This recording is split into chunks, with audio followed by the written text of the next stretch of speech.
Asian কাপের বাছাই পর্বের ম্যাচে ভারতের বিপক্ষে বাংলাদেশের বল পজিশন ছিল 45% আর ভারতের ছিল 55%।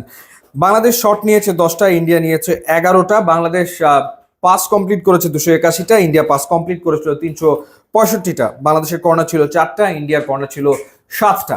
সো র্যাঙ্কিং এ অলমোস্ট 50 ধাপ এগিয়ে থাকা ইন্ডিয়ার সাথে বাংলাদেশ সমান তালে পাল্লা দিয়ে লড়েছে। ইনফ্যাক্ট গোলের বেশি সুযোগ তৈরি করেছে এবং ম্যাচটা বাংলাদেশের জেতা উচিত ছিল। এখন হামজা চৌধুরীর পাশে যখন সামিত সোম যোগ দেবেন তখন নিশ্চিতভাবে মাঝ মাঠে বাংলাদেশ আধিপত্য বিস্তার করবে, কোনো সন্দেহ এ ব্যাপারে নাই।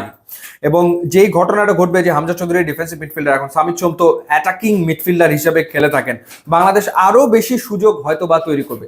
আমরা বলতেই পারি যে হামজা চৌধুরী এবং সামিত সোমের উপস্থিতির কারণে বাংলাদেশের মিডফিল্ড হবে দক্ষিণ এশিয়ার সেরা মিডফিল্ড। এবং সামিত সোম যে ধরনের ফুটবল খেলে থাকেন, তিনি তার দুই উইংকে সবসময় ব্যস্ত রাখেন, দুই উইংকে ব্যবহার করতে থাকেন। সো দেখার ব্যাপার যে উইঙ্গার হিসেবে কারা খেলেন নেক্সট ম্যাচে এবং আগামী দিনে। এবং যেটা বলছিলাম যে অ্যাটাকিং থার্ডে অনেক বেশি বলের সাপ্লাই সামিত সোমের কাছ থেকে যাবে, কারণ তিনি ক্রিয়েটিভ মিডফিল্ডার হিসেবে খেলে থাকেন এবং হামজা চৌধুরী হচ্ছে অপোনেন্টের খেলাকে তিনি ডিস্ট্রয় করেন।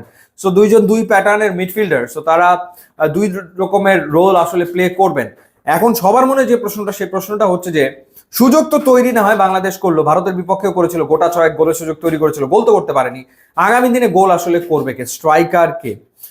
এখন রাতারাতি স্ট্রাইকার পাওয়া যাবে না যারা আছে। এখন আলামিনকে খেলানো হয়নি ভারতের বিপক্ষে, সো আলামিন ঘরোয়া লিগে ভালো পারফর্ম করছেন, কিংবা মোরসালিন রয়েছেন, যদিও মোরসালিন নিষ্প্রভ ছিলেন ভারতের বিপক্ষে। রাকিব দারুণ খেলেছেন, কোনো সন্দেহ নাই। সো আবার ইমন খুব একটা ভালো খেলতে পারেননি, বা জনির পারফরমেন্স খুব একটা ভালো আসলে ছিল না। একটা নাম ডেফিনেটলি সবার মুখে মুখে আসবে, সেই নামটা হচ্ছে ফাহমিদুল। এখন এই কলটা হাভিয়ার কাবরেরা কোচের কল। দেখার ব্যাপার যে জুনের 1 তারিখ থেকে যখন ক্যাম্প শুরু হবে, সেই ক্যাম্পে আসলে ফাহমিদুলকে কাবরেরা বিবেচনায় রাখছেন কিনা, ন্যাশনাল টিমের বিবেচনায় রাখছেন কিনা। বিএফএ প্রেসিডেন্ট তাবিদ আওয়াল বলেছিলেন যে এক এক ম্যাচে এক এক ট্যাকটিক্সে বাংলাদেশ খেলবে, এবং সেই ক্ষেত্রে ডেফিনেটলি প্লেয়ার্সের ক্ষেত্রেও পরিবর্তন আসতেই পারে। সেই ক্ষেত্রে ফাহমিদুলকে ডেফিনেটলি বিবেচনা করা হতেই পারে সিঙ্গাপুরের বিপক্ষে নেক্সট ম্যাচে ঘরের মাটিতে।